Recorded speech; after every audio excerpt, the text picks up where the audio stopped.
Baik, Assalamualaikum warahmatullahi wabarakatuh. Selamat siang, salam sehat untuk kita semua. Di sini perkenalkan, nama saya Rengga dari kelas A Ekonomi Pembangunan Universitas Tanjung Pura, Pontianak. Nah, di sini saya akan menjelaskan sedikit tentang materi dari mata kuliah Ekonomi Publik. Yang pertama, saya akan menjelaskan tentang materi, yaitu tentang pengeluaran pemerintah. Sebelum kita masuk ke pengeluaran pemerintah lebih dalam, saya akan menjelaskan sedikit pengertian dari pengeluaran pemerintah. Nah, pengeluaran pemerintah ini merupakan merujuk kepada belanja barang dan jasa oleh pemerintah. Contohnya seperti pembelian barang untuk operasional dan investasi untuk barang-barang publik. Nah, kita lanjut ya ke slide yang pertama, yaitu tentang sifat pengeluaran pemerintah. Nah, sifat pengeluaran pemerintah ini terdapat dua macam. Yang pertama, pembelian barang atau jasa baik yang langsung dikonsumsi maupun untuk menghasilkan barang lain lagi. Yang kedua yaitu pemindahan uang kepada individu untuk kepentingan sosial, kepada perusahaan sebagai subsidi atau mungkin pula kepada negara sebagai individunya. Nah, kemudian kita masuk ke pembahasan yang selanjutnya, yaitu tentang efisiensi dalam pengeluaran belanja pemerintah, yang dimana sebagai suatu kondisi ketika tidak mungkin lagi relaksasi sumber daya yang dilakukan mampu meningkatkan kesejahteraan dari masyarakat.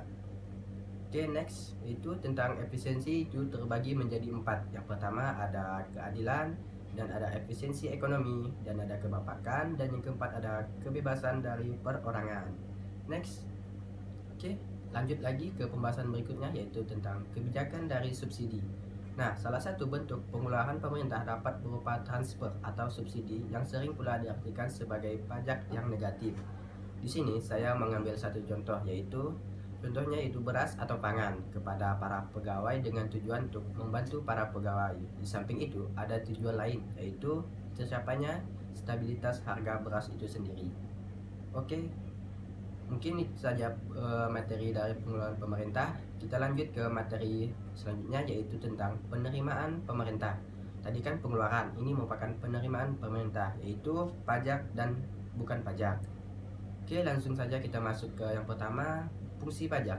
Fungsi pajak ini sebagai sumber penerimaan negara, yaitu fungsi budget, yaitu pajak sebagai alat untuk mengumpulkan dana guna membiayai kegiatan-kegiatan pemerintah, terutama kegiatan-kegiatan rutin. Yang kedua, sebagai alat pengatur, yang dimana sebagai alat untuk mengatur dan mengawasi kegiatan-kegiatan swasta dalam perekonomian. Oke, pada intinya pajak itu berfungsi untuk memasukkan sebanyak-banyaknya uang ke kas negara, yang pada waktunya akan digunakan kembali untuk membiayai dari pengeluaran negara itu sendiri. Oke, lanjut kita ke slide berikutnya, yaitu tentang prinsip-prinsip pajak. Yang pertama ada prinsip kesamaan atau keadilan. Yang kedua ada prinsip kepastian. Yang ketiga ada prinsip kecocokan atau kelayakan. Dan keempat ada prinsip ekonomi. Dan yang terakhir itu prinsip ketepatan. Oke, semua prinsip ini dimaksudkan untuk meningkatkan pendapatan dari negara tersebut dengan semaksimal mungkin, serta untuk menunjang kebijaksanaan pemerintah dalam meningkatkan investasi, daya saing, dan kemakmuran dari rakyat itu sendiri. Oke, lanjut slide berikutnya, yaitu sistem perpajakan. Nah, setiap pajak terdiri dari sasaran atau objek pajak. Yang dimaksud dengan objek pajak di sini adalah segala sesuatu yang dapat dikenai pajak, dapat berupa pendapatan, barang-barang, kekayaan, dan juga perpindahan hak milik atas barang-barang. Oke, yang kedua yaitu golongan struktur pajak yang terdiri dari 3, yaitu pajak progresif, pajak profesional, dan pajak regresif. Nah, yang di sini saya akan menjelaskan yang pertama tentang pajak progresif, yang dimana pajak ini dikatakan progresif apabila pajak itu dikenakan dengan persentase yang semakin tinggi dengan semakin tingginya kemampuan membayar pajak. Yang kedua ada pajak proporsional, yang dimana pajak ini dikatakan proporsional apabila pajak itu dikenakan dengan persentase yang sebanding dengan perkembangan pendapatan setelah dikurangi dengan kebutuhan-kebutuhan esensial. Nah, yang ketiga yaitu pajak dari regresif sendiri. Pajak ini dikatakan regresif apabila dikenakan dengan perkembangan yang kurang dari sebandingan dengan perkembangan dari taxable kapasitas.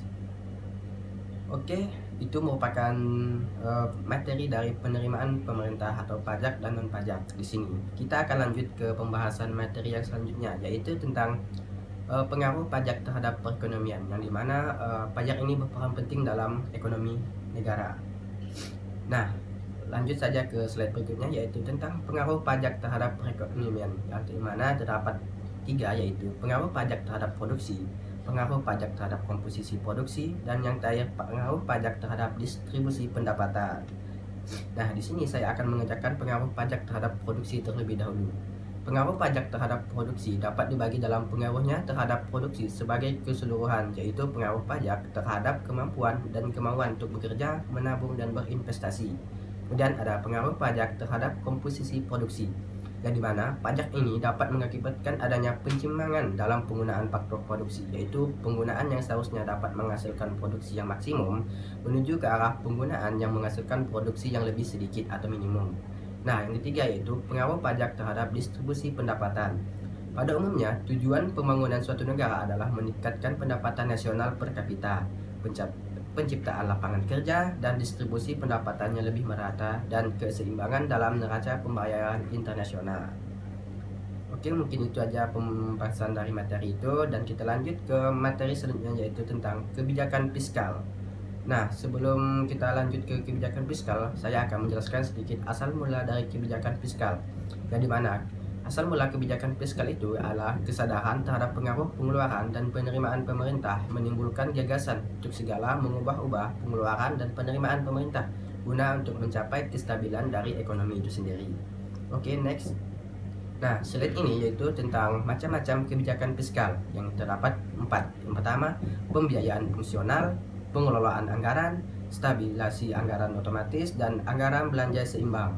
Yang dimana pembiayaan fungsional dulu yang kita akan jelaskan, yaitu pengeluaran pemerintah ini ditentukan dengan melihat akibat-akibat tidak langsung terhadap pendapatan nasional, terutama guna meningkatkan kesempatan kerja. Yang kedua ada pengelolaan anggaran, yang dimana dimaksudkan untuk memperkecil ketidakstabilan dalam ekonomi sehingga pada suatu saat dapat terjadi defisit maupun surplus. Yang ketiga itu stabilitas anggaran otomatis. Nah, apabila ada kemunduran dalam kegiatan usaha, program pengeluaran pemerintah dan perpajakan tidak akan diubah. Namun, penerimaan dari pajak akan menurun, terutama dari pendapatan, dan disinilah fungsi dari stabilitas anggaran otomatis tersebut. Yang terakhir itu anggaran belanja seimbang, yaitu suatu modifikasi dari pembelajaran atas dasar anggaran yang disesuaikan dengan keadaan atau kondisi sekarang. Nah, lanjut next slide selanjutnya, yaitu tujuan kebijakan fiskal, yaitu ada 2, mencegah pengangguran dan ada stabilitas harga. Oke, yang pertama mencegah pengangguran. Kegagalan dalam mencapai kesempatan kerja penuh tidak hanya berarti tidak tercapainya tingkat pendapatan nasional dan laju pertumbuhan ekonomi yang optimum, tetapi juga berakibat kurang menyenangkan bagi pengangguran. Yang kedua ada stabilitas harga, yaitu dengan mempertahankan stabilitas harga umum pada tingkat yang layak. Oke, lanjut ke pemateri selanjutnya atau materi yang berikutnya, yaitu tentang kebijakan fiskal dan moneter. Oke, sebelum itu kita lanjut slide berikutnya, yaitu pengertian dari kebijakan fiskal. Nah, di sini sudah terdapat pengertiannya, yaitu kebijakan fiskal adalah kebijakan ekonomi yang dilakukan oleh pemerintah untuk mengelola dan mengarahkan kondisi ekonomi ke arah yang lebih baik atau yang diinginkan, dengan tujuan yaitu mencapai kestabilan perekonomian nasional, memacu pertumbuhan ekonomi, dan mendorong laju investasi. Nah, di sini saya mengambil contoh dari kebijakan fiskal, yaitu adanya pengurangan subsidi BBM dan adanya relaksasi pajak yang berlangsung selama tahun 2020 hingga awal 2021 untuk meningkatkan daya beli dari masyarakat. Oke, next. Di sini saya akan menjelaskan tujuan dari kebijakan fiskal itu sendiri. Yang pertama, mencapai kestabilan perekonomian nasional. Kedua, memacu pertumbuhan ekonomi. Ketiga, mendorong laju investasi. Empat, meningkatkan pertumbuhan ekonomi. Dan terakhir, memperluas lapangan kerja dan mengurangi pengangguran. Nah, yang terakhir yaitu adalah kebijakan moneter. Nah, di sini slide ini sudah menjelaskan bahwa kebijakan moneter adalah sebuah kebijakan yang dikeluarkan oleh bank sentral dalam bentuk pengaturan persediaan uang untuk mencapai suatu tujuan. Nah, di sini saya mengambil satu contoh kebijakan moneter, yang dimana contohnya yaitu suatu negara memiliki tingkat kegiatan ekonomi yang belum mencapai target. Umumnya negara akan membuat kebijakan moneter berupa penurunan tingkat suku bunga. Dengan demikian jumlah orang yang meminjam ke bank akan makin meningkat. Itu merupakan contoh dari kebijakan moneter tersendiri. Nah, berikutnya yaitu tentang kebijakan moneter yang terbagi menjadi 5 bagian. Yang pertama ada kebijakan operasi pasar terbuka, dan yang kedua ada kebijakan diskonto, Dan yang ketiga ada kebijakan cadangan kas. Yang keempat ada kebijakan kredit ketat. Dan yang terakhir ada kebijakan dorongan moral. Oke, mungkin cukup sekian hasil pemaparan saya tentang mata kuliah ekonomi publik. Semoga apa yang telah saya sampaikan bisa berguna dan bermanfaat untuk kita semua. Mungkin saya akhiri dengan wabillahi taufiq wal hidayah. Assalamualaikum warahmatullahi wabarakatuh. Salam sehat dan salam sejahtera untuk kita semua.